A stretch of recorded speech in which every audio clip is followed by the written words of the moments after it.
The Abuja School of Social and Political Thought has expressed pessimism over the proposal by President Bola Tinubu at an ECOWAS Summit for a standby force to tackle insecurity, coup, and other regional crises. This was at a policy dialogue organized by the school held in Abuja, the nation's capital. Participants at the event say numerous reasons such as corruption, language limitation, poverty, lack of adequate military equipment, and bureaucracy in seeking the United Nations approval has factors that might put paid to the initiative. It requested for the African-led international support mission to Mali and provision of voluntary and UN-funded logistic support packages to AFISMA, which is the one it was leading, including equipment and services for an initial period of 1 year.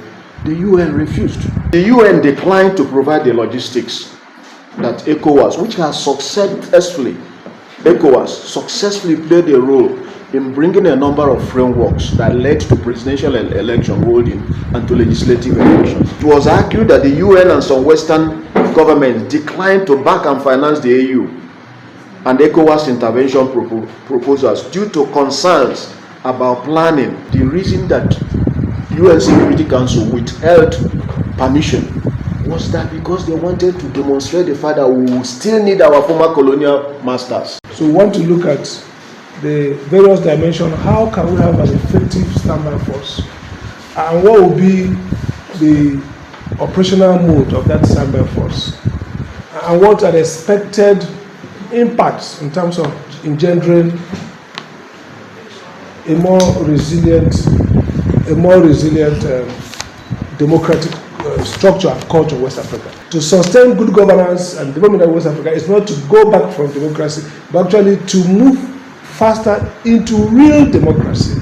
And so for us, the standby force, or dealing with the instance of coup and instability in West Africa, has pragmatic impact for development. You look at West African region, it's actually the poorest region in the world in terms of both GDP growth and in terms of income poverty, as well as vulnerability, as well as all levels of multidimensional poverty. The reasons for establishing the standby force, to me, has completely failed because it has not lived up to expectation. Because in the first instance, there's no standby force.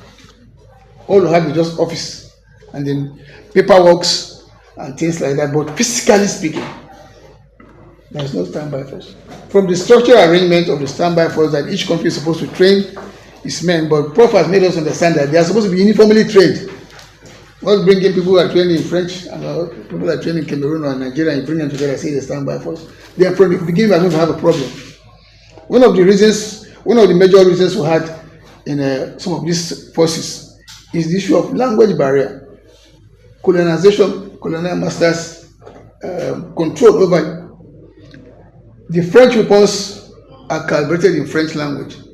The one we have is calibrated in English language, so it becomes a problem even when you want to communicate.